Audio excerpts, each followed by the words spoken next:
modernismo no Brasil foi uma ruptura, um abandono consciente de princípios e técnicas. Foi uma revolta contra a inteligência nacional. É mais possível imaginar que o estado de guerra na Europa tivesse preparado em nós um espírito de guerra. E as modas que revestiram esse espírito foram diretamente importadas da Europa. Quanto a dizer que éramos antinacionalistas, é apenas uma bobagem ridícula. O contexto histórico em que começa o movimento de arte moderna, né, em que começa a Semana de Arte Moderna e Arte Moderna no Brasil, ele tem a ver com a absorção de procedimentos artísticos da vanguarda internacional. Passamos por um período ali de Primeira Guerra Mundial, terminou em 1918, então o mundo ele ansiava por mudanças, ele estava passando por uma série de transformações. Essas transformações eram transformações sociais. Então, a partir daí você começa a criar grupos, né? É importante, o modernismo ele é um movimento de grupo, para, a partir dos movimentos de grupo, criar propostas, criar programas, criar propostas coletivas de modernização artística. O Brasil, na década de 1920, nós enfrentávamos ali a política das oligarquias, que era a política do café com leite, onde paulistas e mineiros se revezavam no poder. Mogi, entre as cidades, né, dessa região que nós estamos aí, leste, né, da capital de São Paulo, ela era uma das maiores.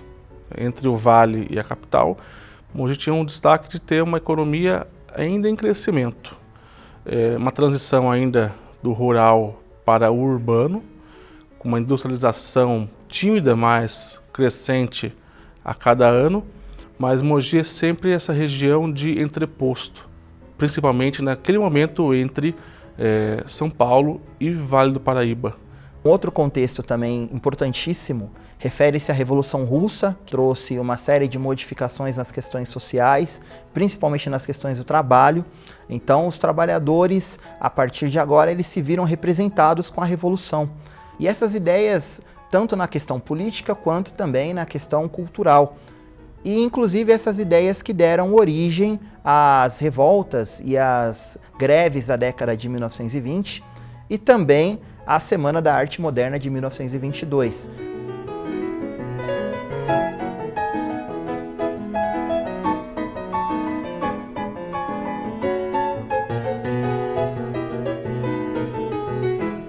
São Paulo era um lugar que tinha tido um enorme crescimento econômico, um monte de gente imigrada, imigrantes que já tinham começado a ficar ricos, mas assim, incomparável com o Rio de Janeiro.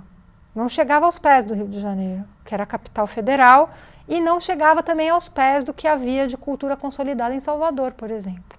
Né? Belém do Pará, eram referências de capitais anteriormente. O próprio conceito de cultura, isso é importante indicar, tinha uma ideia de um conceito de cultura, que era uma cultura de elite. Cultura era o que havia na sala de concerto, cultura era o que havia na pinacoteca, era o que se aprendia na Escola de Belas Artes, era o que acontecia na Academia Brasileira de Letras. E o que a Semana de Arte Moderna fez foi canalizar os esforços, ser um catalisador, ou seja, ser um acelerador para que as forças difusas anticonvencionais tivessem um meio para se expressar de maneira pública, ou seja, foi um evento público e foi um evento programático. E com elas disputar o espaço com a cultura oficial. Então isso diferencia a Semana de outros movimentos. Geralmente o artista isolado contra a sociedade, ele vai perder. Agora, quando o artista se reúne em grupos de artistas, intelectuais, figuras de relevância, críticos de jornal, quando eles se unem, eles ganham força. Nesse sentido, o grupo modernista é um elemento intermediário entre o artista isolado e o grande público. E vai ser uma grande força em um contexto de renovação artística. Com a Academia Brasileira de Letras sem prestígio e sem nenhuma instituição que tome o seu lugar, porque São Paulo é uma província, a Semana de Arte Moderna foi um escândalo, esses artistas eles eram jovens, eles não tinham prestígio, eles se baseavam na irreverência. Então como que eu posso levá-los a sério? Então o que eu tenho que fazer? Eu tenho que tomar uma atitude pensada. Então você tem que refletir e daí você gera programas. Então você tem muitos manifestos, muitos grupos, muitas revistas, muitos jornais, muitas polêmicas. E é nesse contexto que o modernismo surge e se difunde pelo país.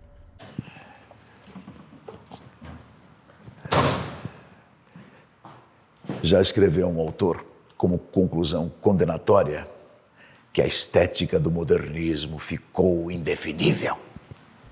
O que acontece é que, a partir do Manifesto Futurista, o manifesto se torna um gênero modernista, um gênero de vanguarda por excelência. O que faz o manifesto? Ele dá diretriz, o que significa que, se algum modelo artístico se torna algo consensual, se torna um lugar comum, ele se enfraquece, ou seja, ele precisa se renovar.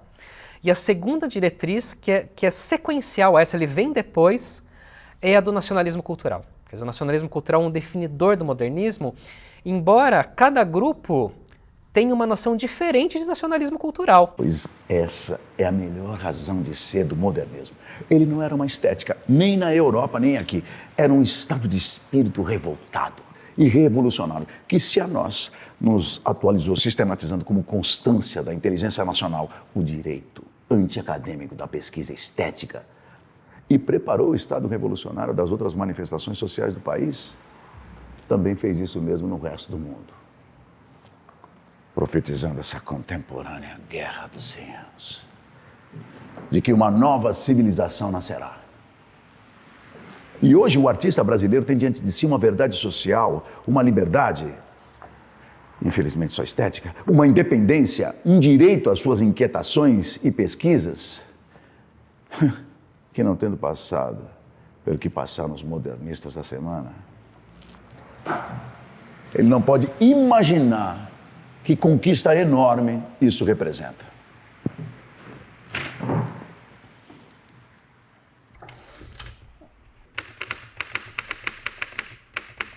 Então, a cada década terminada em 2, a Semana de Arte Moderna fica mais importante do que 22. Então, em 42, ela chamou mais atenção do que em 22. Em 52, mais atenção do que em 42. 1972, por exemplo, foi um ano de grande celebração da semana. E 2022, ela praticamente domina a pauta cultural do país. Ou seja, a Semana de 22, ela disputa com o bicentenário da independência. Se você pensar, hoje a gente debate mais do ponto de vista da cultura, os 100 anos da semana, do que os 200 anos de país independente, o que é um fenômeno cultural. Isso foi construído ao longo do tempo. A relação do Mário de Andrade com a Semana de Arte Moderna é a seguinte: no segundo dia, que foi o dia de escândalo de fato, ou seja, o dia de escândalo de fato da Semana de Arte Moderna foi o dia 15 de fevereiro. E nesse dia, no intervalo entre uma apresentação e outra, o Mário de Andrade diz que ele vai fazer uma conferência sobre artes plásticas. Então, o que foi esse discurso? O que ele falou, né, foi na escadaria, não foi no palco, foi na escadaria. Foi em pé na escadaria, com contato direto com o público, e ele diz que não sabe como fez essa palestra, porque ele estava sendo insultado, estava sendo vaiado, perto, numa pequena distância, xingando, vaiando. Ele falou que fez num transe uma conferência sobre artes plásticas.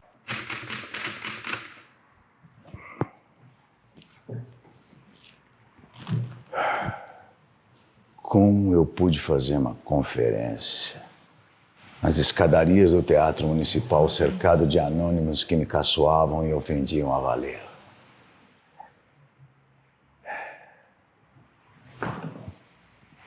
O meu mérito de participante é mérito alheio. Fui encorajado, fui enceguecido pelo entusiasmo dos outros. Apesar da confiança absolutamente firme que eu tinha na estética renovadora, mais que confiança, fé verdadeira, eu não teria forças físicas nem morais para arrostar aquela tempestade de achincalhes. E se aguentei o tranco, foi porque eu estava delirando. O entusiasmo dos outros me embebedava. Por mim, teria cedido. Não, digo que teria cedido apenas nessa apresentação espetacular que foi a Semana de Arte Moderna, porque com ela ou sem ela, minha vida intelectual seria o que tem sido.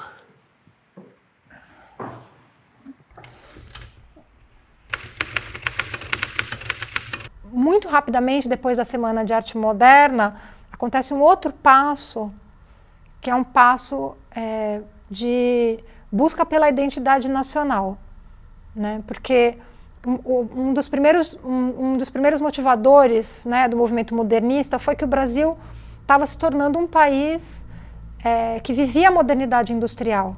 Vivíamos uma onda, né, no Brasil de um progressismo e também de um resgate, certamente histórico, de personalidades. Isso queria culminar num certo nacionalismo brasileiro. Com a transformação de um mundo onde a economia era muito rural para uma economia que se torna uma economia cada vez mais industrializada, onde vai chegando gente de muitos lugares do mundo. Nós tínhamos aqui em Mogi essa mesma onda, né? Então, exemplo, nós tínhamos uma consolidação de uma colônia na cidade, tanto japonesa quanto libanesa e até mesmo árabe, que já começaram a vir nos anos 20 para cá, mas no avanço nacionalista eles querem resgatar certas culturas, tradições, histórias. Existe uma espécie de crise nisso, que também não somos europeus. Então quem somos? O que é que somos? O que é arte brasileira? O que significa esse adjetivo que a gente coloca junto de arte? Ele fala, acontece que a gente não sabia o que era o Brasil. A gente tinha um legado de discursos patrióticos e de autoelogio, e o que era propriamente o Brasil a gente não conhecia. Então era preciso usar toda a irreverência, todos os novos mecanismos, todos os novos olhares, toda a possibilidade de valorizar o não normativo para descobrir e construir o Brasil. Ele vai comparar o artista modernista como um caipira que ganha sapatos. Conhecem aquela história do caipira que ganhou umas botinas para votar no Dr. Tal, deputado de profissão? Pois calçou-as e avançou na estrada. Os pés começaram a doer. O cabra não pôde mais. Tirou as botas e acariciou com olhos paternos os dedos que se mexiam livres, reconhecendo a terra amiga. Tá contente, canaiada? Esses modernistas brasileiros parecem-me que descalçaram as botas. Ou seja, a abertura para a irreverência, a abertura para o não normativo da arte internacional de vanguarda é trazida para o Brasil como um meio de descoberta de questões nacionais que até então não eram valorizadas. O Mário de Andrade tinha uma concepção que vinha muito do romantismo alemão. Aquela concepção que eu disse, de que o povo é gestado numa paisagem, ele tem uma sensibilidade própria, né? Ele tem características próprias. Nós somos na Terra o grande milagre do amor. E embora tão diversa a nossa vida, dançamos juntos no Carnaval das Gentes. Bloco Pachola do Custa, mas vai. E abre alas que eu quero passar. Nós somos os brasileiros auriverdes, as esmeraldas das araras, os rubis dos colibris. Os abacaxis, as mangas, os cajus atravessam amorosamente a fremente celebração do universal. O modernismo brasileiro foi o primeiro movimento que, de maneira programática, autoconsciente, vai fazer com que a cultura popular, que não eram contemplado pelas artes anteriores, fossem considerados algo que poderia ser valorizado como qualquer outra coisa. Por isso que era um movimento não só de invenção, mas de descoberta. Você inventava descobrindo e quando você descobria, você tinha recursos para inventar. Então havia o que o Mário de Andrade chamava de popularesco, né, que hoje a gente chama de indústria cultural, que era teatro de revista, circo, a ópera fazia parte disso. A ópera não era considerada uma coisa super culta, embora os frequentadores considerassem que sim. E depois o rádio e as gravações fonográficas, a indústria do disquinho de 78 RPM. Isso é uma área que o popularesco para o Mário de Andrade não era cultura nacional. Era uma outra coisa que estava acontecendo e que era preciso pensar como se relacionar com isso. É uma arte, né? Mas é uma coisa que eles tinham dúvida. E havia o folclórico, que era o que vinha do povo, que era o que tinha uma história, uma memória, fosse dos povos indígenas, fosse do período colonial, fosse da escravização, fosse da história do catolicismo no Brasil, que havia algo ali que era considerado mais puro, menos contaminado pela sociedade industrial capitalista. Isso hoje, quanto mais a gente estuda, mais a gente percebe que não é bem por aí um caminho bom para pensar. Mas naquele momento isso eram categorias muito aceitas, assim. E aí a antropologia, ela se torna um lugar para descobrir quem nós somos. Essas discussões todas são importantes para a gente entender como que a cultura está presente no nosso cotidiano, como constitutiva de cada indivíduo, e também presente na história, como que isso se exprime em cada detalhezinho do ser humano em cada local que o ser humano ocupa e cada expressão que ele decide realizar, como que a cultura está por trás disso tudo, né? É uma construção que acontece ao longo do século XX. A ideia de que cultura é uma coisa que pode vir do povo, que pode ser gestada no povo, que pode ser construída no povo, aprimorada, refinada, né? De que o que o povo faz também é arte. Os modernistas participaram muito de uma tentativa de construir conceitos e pensar as relações entre essas artes, entre esses espaços de expressão.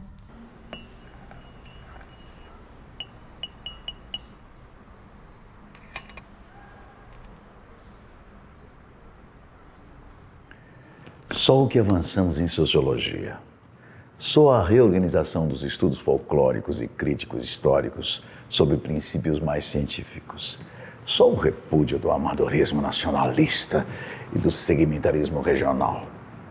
E, finalmente, só o processo do homo brasileiro realizado pelos romancistas e ensaístas. São herança fecundíssima e já esplêndida, que não nos permite sequer melancolia na verificação da bancarrota linguística. Na França, ou seja, na Europa como um todo, você tinha mais ou menos uma divisão do trabalho em o que era a criação artística e o que era a pesquisa histórica, social, antropológica, cultural. Entre a pesquisa cultural e a expressão artística, você tinha uma divisão do trabalho. No Brasil não havia divisão do trabalho entre o artista inventivo e o pesquisador cultural. Muitas vezes são a mesma pessoa e o Mário de Andrade pela vida toda foi, sobretudo a partir de meados da década de 20, foi essa pessoa. O caminho que o Mário está procurando fazer é que a arte erudita nacional faça uso, né, de certos modos, recursos de expressão que existem para fazer uma música que as pessoas falam, isso é uma música brasileira.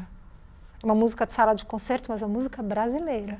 E o Mário de Andrade, sendo ao mesmo tempo um intelectual e um artista, ele tem um processo compositivo que é muito característico dele e que é muito interessante, que é o seguinte: ele é muito curioso, então, e não só curioso, o Mário de Andrade era uma pessoa muito voluptuosa, ou seja, era uma pessoa que gostava de livros, uma pessoa que queria vestir bem, era uma pessoa que queria comer bem, viajava. Antônio Cândido dizia que quando ele ria de corpo inteiro, quer dizer, era uma figura que gostava de dançar, tirar foto, desenhar. Ele estudava, ele lia, ficava pensando, e de repente ele tinha uma explosão, ele tinha um arrebento, ele tinha um estouro. E nesse estouro ele pegava e escrevia sem parar, às vezes por dias, dormindo pouco, comendo pouco, enchia cadernos e depois passava meses ou anos moldando o livro para ter a forma final. Foi assim que ele escreveu o Paulicéia Desvairada e foi assim que ele escreveu o Macunaíma. O Macunaíma, por exemplo, foi escrito, ou seja, posto no papel em 6 dias, numa rede, numa fazenda em Araraquara. Mas o livro não é o produto de 6 dias, o livro é o produto de 2 anos de trabalho sobre o manuscrito dos 6 dias, tudo bem? Ou seja, não é que nasceu pronto, claro. Ao mesmo tempo que ele escreve o Macunaíma, ele escreve um livro que chama Ensaio sobre Música Brasileira. O que tinha naquela música que eram traços que a gente podia reconhecer uma cultura nacional em embrião? Então ele faz um estudo e ele dá orientações. Se você quer compor uma música de orquestra, uma música de sala de concerto, que seja brasileira, você pode explorar essas possibilidades aqui. Por isso também ele se interessa tanto pela festa aqui de Mogi, porque aqui tem várias expressões musicais acontecendo, né? Isso para eles é importante, é um festejo que tem música, que tem canto, que tem dança, que tem música. Ele tem uma informação que interessa ao Mário, porque o Mário é músico.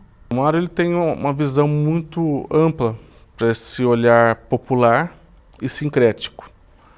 Porque dentro de uma concepção de dança, uma manifestação cultural, ali você vai ter diversas influências, tanto portuguesa, nós temos uma tradição africana muito forte, quanto indígena. Tudo isso se mistura nesse âmbito. E essas influências acabam se completando. Para estudar a lógica das manifestações populares, ele chega aos antropólogos. A Dina Dreyfus e o Claude Lévi-Strauss vêm ao Brasil como partícipes desse grande projeto de tentar transformar São Paulo numa referência cultural e não só política e econômica. Como a Revolução de 32 gera uma crise entre São Paulo e Getúlio, o modernismo paulista vai ser um dos mais distantes da construção estatal do Getúlio. Ele puxa mais os modernismos de outros estados. A mobilização política das elites paulistas usa, não, nós perdemos o poder, mas nós vamos mostrar que nós somos melhores de cultura do que vocês estão pensando o quê? Em 1935, né, o prefeito Fábio Prado, ele institui o Departamento de Cultura e Recreação da Prefeitura de São Paulo e ele convida o Mário de Andrade para presidir o departamento. Se a gente tiver que falar de uma visão do Mário de Andrade sobre a cultura brasileira, essa visão, na verdade, é mais da ordem de um problema. A etnografia brasileira vai mal. Faz-se necessário que ela tome imediatamente uma orientação prática baseada em normas severamente científicas. Não precisamos de teóricos. Os teóricos virão a seu tempo. Nós precisamos de moços, pesquisadores, que vão a casa recolher com seriedade, de maneira completa, o que esse povo guarda e rapidamente esquece, desnorteado pelo progresso invasor.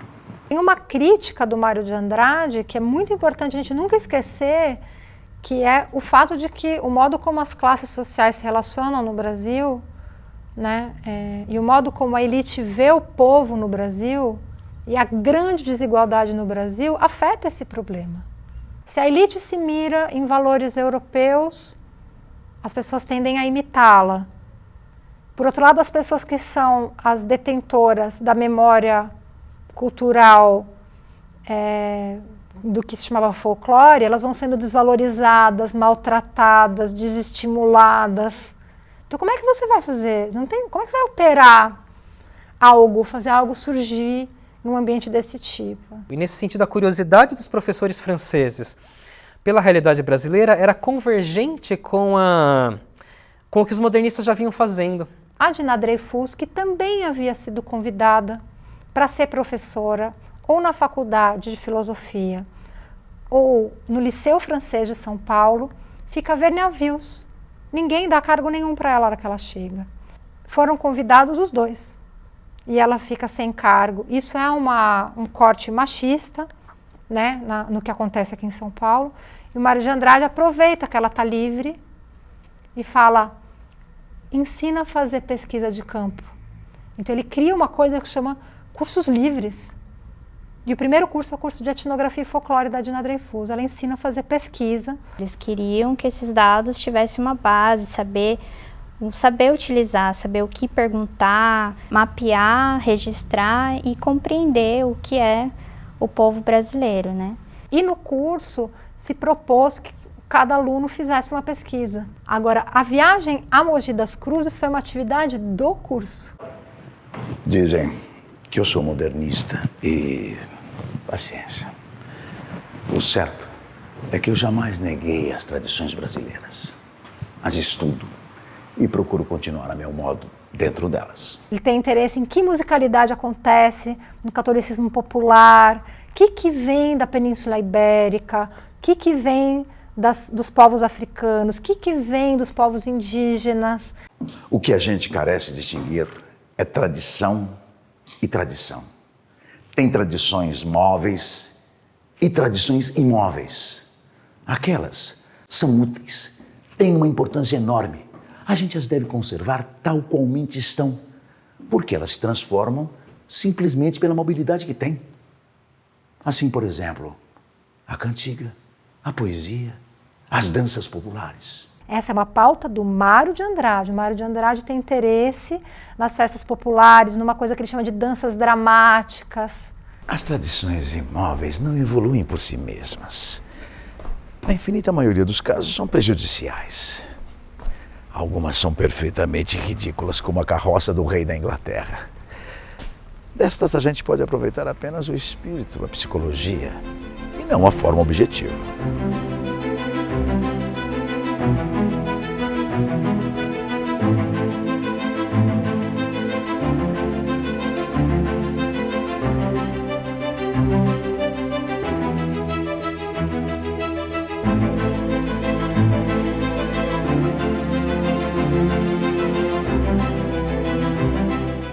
Como Mogi tem essa ocupação muito longa, já de muitos séculos. Então esses elementos vão se acumulando, né, na cidade. Eu acho que Mogi tem características ainda hoje de certo modo preservadas, que provavelmente a cidade de São Paulo tinha no meio do século XIX, né? Casario, urbanismo, essa relação um pouco mais evidente com o rio. A gente tem uma referência muito importante histórica aqui, que é o rio Tietê, né? O rio Tietê, originalmente conhecido como o rio Anhembi, ele é a rota de ligação. Na verdade, tudo que existe em São Paulo, tudo que existe pós-litoral, né, acontece, pelo menos aqui na nossa região, graças ao rio Tietê. Eram referências que os indígenas já usavam, né, como meios de locomoção, de navegação. Então a gente tem aqui na nossa cidade, passando uma das grandes avenidas de ligação, de construção e de desenvolvimento da nossa história, principalmente no estado de São Paulo, mas também do Brasil, que é o rio Tietê. Com certeza a colaboração do rio é imensa, sem ele não existiria o Cinturão Verde. O rio Tietê não só ele disponibiliza a água, que é extremamente importante para a cultura de hortaliça folhosa, como as margens do rio e as áreas de várzea são áreas de terras muito férteis, então são excelentes para a produção de hortaliça. O Mogi ele pode ter essa qualidade, né? Eu acho que de certo modo tem esses elementos ainda populares presentes no território, né? E resquícios de uma história que, com muito esforço, se mantém na cidade de Mogi, né? É justamente essa oportunidade de ver as raízes do território do Alto Tietê.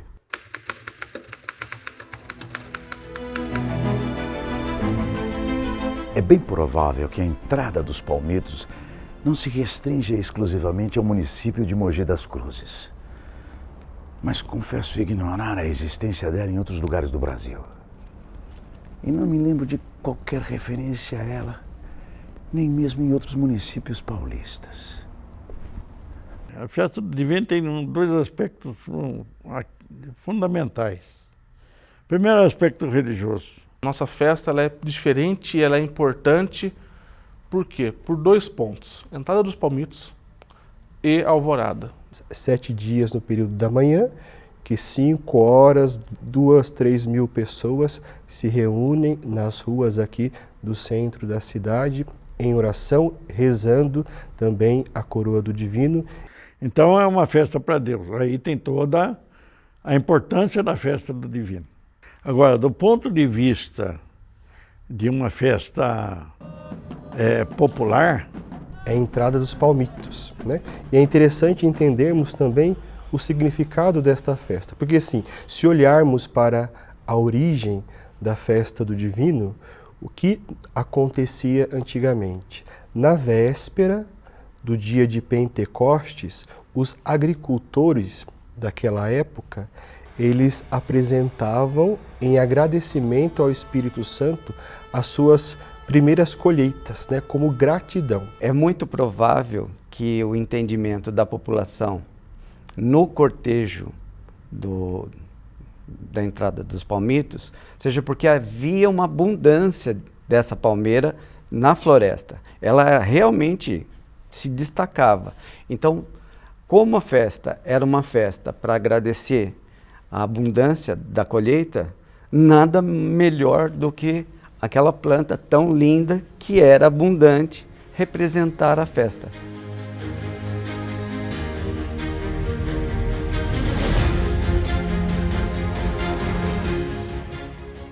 Curiosamente, ele não viu, né, a entrada dos Palmitos. Na hora que ele vai perguntar o que é, ele começa a anotar. E as pessoas vão contando e aquilo vai ficando cada vez mais interessante.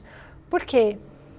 Porque o Mário de Andrade fala... E principalmente o fato da cerimônia ter seu nome especial, Entrada dos Palmitos, onde o nome entrada determina bem o propósito nuclear de fazer o vegetal entrar na cidade, carregando em forma processional, prova tratar-se exatamente de um culto.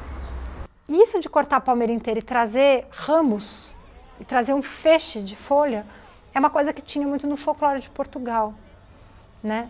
E que são festas que vêm de rituais muito antigos da primavera, da chegada da primavera, né? Da colheita, né? De celebrar o fim do inverno, o começo da colheita, a abundância, as coisas que ficam verdes de novo.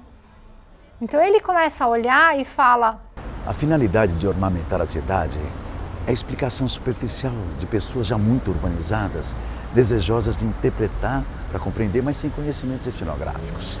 A noção de adorno me parece inconsistente. O adorno é uma consequência. E ele vai observando e vendo que a festa, ela perde essa informação. Ninguém sabe bem de onde vem, ninguém sabe por que faz aquilo, mas as pessoas continuam fazendo. E o modo como ela está estruturada é interessante. E ele fala, tá vendo? Tem uma memória ibérica que chega até aqui. A cavalhada tem esse enredo, que é uma dança dramática, uma dança que é um teatro a céu aberto.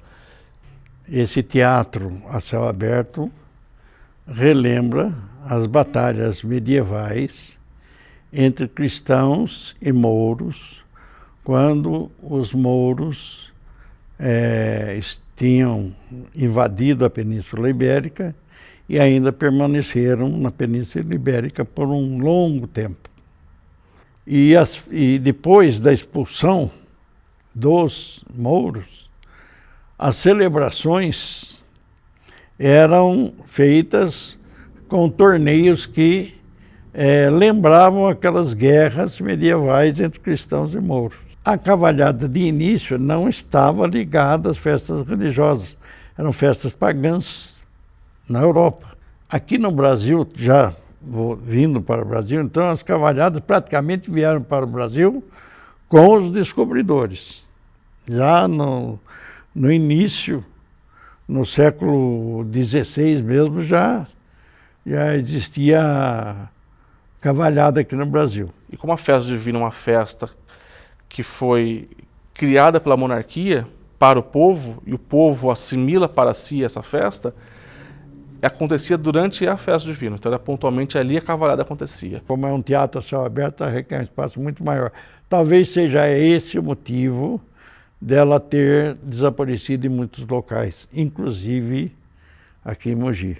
O que aparece aqui atualmente, já há um longo tempo, é através das danças dos moçambiques, né, do bailado de bastão, uma simulação, uma insinuação de combate. O simbolismo vai desde batalhas medievais, né, batalhas de origem ibérica entre cristãos e mouros, ou batalhas de origem africana mesmo, entre reinos africanos, né? E às vezes também numa releitura sobre a própria devoção aos santos, né? Em Mogi das Cruzes surgiu primeiro o Moçambique, né?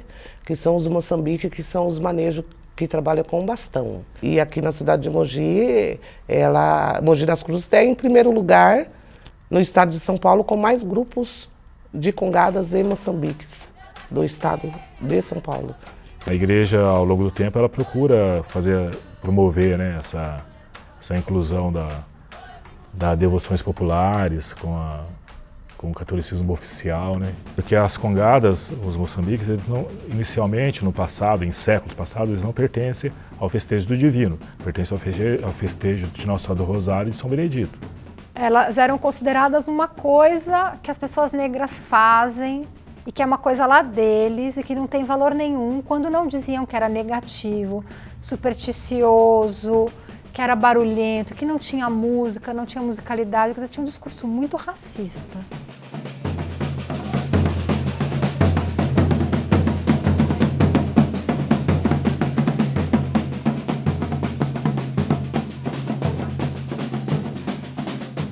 O que nos falta é saber exatamente o que é folclore.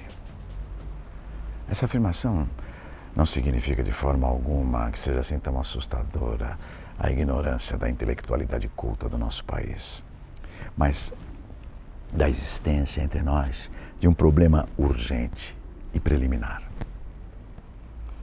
Pode-se dizer, então, que é um país que está a pedir, com urgência, com minúcias, estudos etnográficos. Em nossas capitais, assim como nas mais longínquas cidadezinhas, a pesquisa é possível e necessária. Claro. Outra coisa de enorme e urgente necessidade é a organização dos museus. Mas, pelo amor de Deus, museus em forma moderna, museus vivos, que sejam museus de ensinamento ativo. Quando a gente está em cortejo, a gente quer mostrar a nossa resistência dos nossos antepassados. Eu sou assim que é o meu jeito de expressar, não é melhor nem é pior, mas essa é a minha identidade, você está se revelando, não é só uma brincadeira folclórica. O que traz a cultura africana e as culturas afro-brasileiras para a contribuição para o que o Brasil é, o que é que eles trazem? O que é que pode ser isso? Os congados, no geral, né, pode ser apontado como de origem afro-ibérica, né? Junção da cultura e da religião europeia, o catolicismo, né? Com costumes culturais e religiosos do povo banto. Na parte rítmica, ela é um misto tanto da musicalidade europeia, portuguesa, com a rítmica africana. Então, o que predomina é a percussão. Os moçambiques já se fardam mais no estilo militar, vai aproximar mais aí dos fardamentos da Revolução de 32, né? Tem o bibico, os fitões imitando os talabartes, né? Moçambique sempre vai ter algum instrumento de percussão nas pernas. Logo após o joelho, abaixo do joelho, ao tornozelo, né? As correias de guiso ou chocalhos de lata. Isso é um elemento típico dos moçambiques. Neste ano de 1936, os dançadores da Congada acompanharam a procissão participando dela apenas como povo.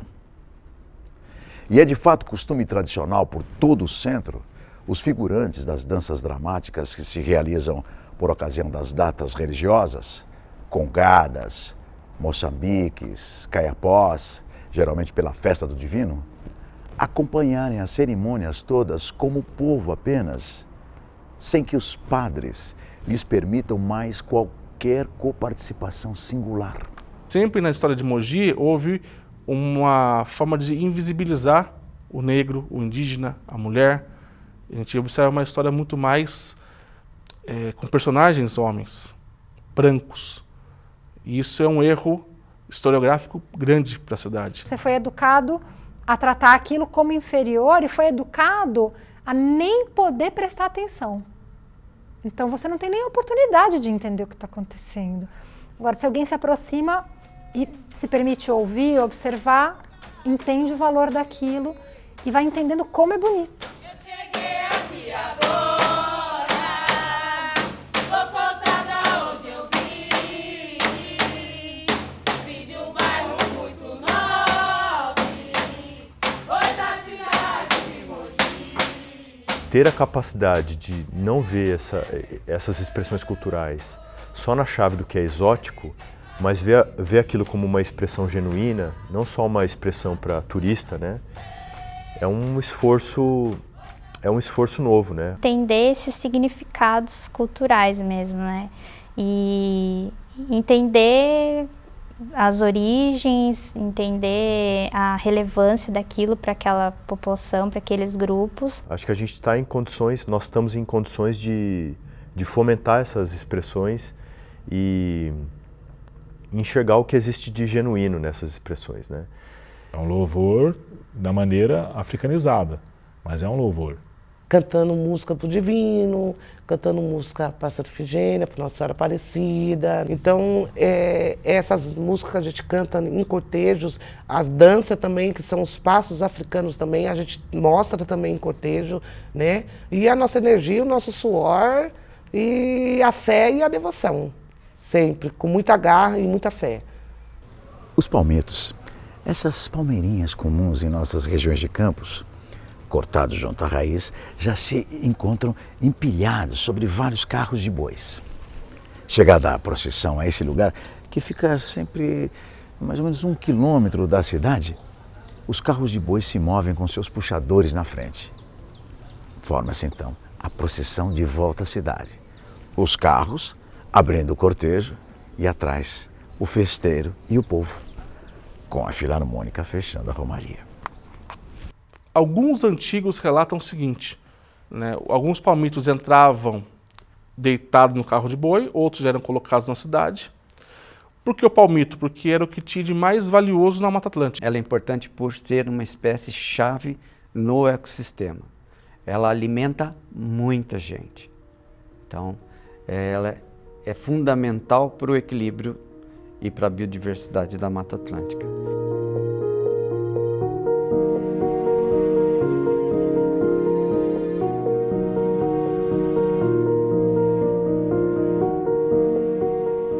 Algumas expressões culturais, as mais genuínas, elas são ligadas com a natureza, com uma reinterpretação humana da natureza. Ao mesmo tempo que Mogi é um grande centro de consumo e potencial da parte de mercado, ela tem uma raiz muito forte no agro e uma relação muito bonita com a natureza em si. Preservar a natureza hoje é uma questão de sobrevivência. Uma tradição me resta esclarecer.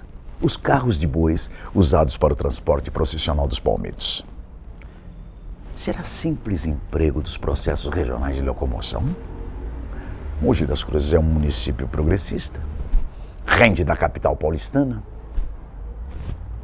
E por que sempre o uso exclusivo dos carros de bois e não dos veículos de tradição muar tão habituais em São Paulo, onde o carro de boi vai desaparecendo com a insensibilidade do progresso? O Mário de Andrade vai perceber que uma das coisas mais constantes no Brasil é o tema do boi. Ele vai dizer porque o boi não apenas é o alimento, como o pastoreio do boi é um elemento de internalização do país. E nesse sentido ele seria o animal popular por excelência. E você tem a festa do boi, que é um ritual de morte e ressurreição, que você mata um boi em uma data X com um procedimento específico para que nunca falte. São rituais de primavera, que une os rituais gregos de Dionísio, a morte e ressurreição do Deus no cristianismo, o Bumba Meu Boi e as demais cerimônias populares do boi, e uma infinidade de variações do reflorescimento da terra. Pelo exposto, se vê que a entrada dos palmitos, tanto no seu conceito como nos pormenores do seu rito, deriva das tradições europeias do culto vegetal, do reflorescimento da terra na primavera. Como reminiscência quase que inteiramente profana desse culto, é que a entrada dos palmitos pode ser compreendida e explicada. A própria substituição da árvore de maio, pinheiro ou bétula pelos palmitos e o emprego sistemático do carro de boi, não creio serem meras adaptações regionais, mas produtos derivados mais profundamente da tradição. Até aqui, a evidência. Esse comparativo do que acontecia em Mogi com o que aconteceu lá na Europa. Era um olhar que ninguém teve. Apenas ele teve esse olhar da árvore da vida para o europeu ser o pinheiro e a árvore da vida para o mogiano ser o palmito, que hoje está em total extinção. A pessoa que corta o palmito, ela não tem noção, a ideia do tamanho do impacto ambiental que ele está causando, porque essa é uma espécie-chave. Mais de 70 espécies de animais se alimentam da palmeira e ela tem uma peculiaridade muito interessante. Na época que a floresta quase não tem frutos, que é o inverno, é exatamente quando não tem nenhum fruto que o palmito solta suas sementinhas do açaí ali, do açaí jussara. Então, tirar o palmito, você deixa o inverno mais pobre para toda a biodiversidade. Hoje nós fazemos o quê? Nós damos a semente ou, em grande parte, pelo menos 300 mudas de palmito para a população em geral quando acaba o cortejo de entrada dos palmitos. E eu acho que em Mogi a gente tem essa oportunidade ainda de como a natureza está em toda parte, então a oportunidade de observar a natureza com uma certa reverência e com uma humildade em relação à história que foi herdada pelo local. A história, ela, por mais que ela trate do passado, né, ela é uma coisa cotidiana. A gente, né, ela é constante. Somos história, né? Somos sujeitos históricos. As pessoas elas acham que memória é uma coisa assim que ficou muito lá atrás, e não é. A gente fala de memória todo dia, porque a memória é o que nós somos, né? Nós somos fruto desse processo histórico. Então, graças ao Mário, que ele planta essa semente em cada um, do gosto, do amor pela arte popular, das manifestações que são tão fundamentais e importantes, e o quanto isso reflete a face de um povo. Em todos os papéis, ele agiu de maneira excelente, assim, né? Ele carregou essa excelência para todos os papéis que ele precisou exercer, né, o Mário de Andrade.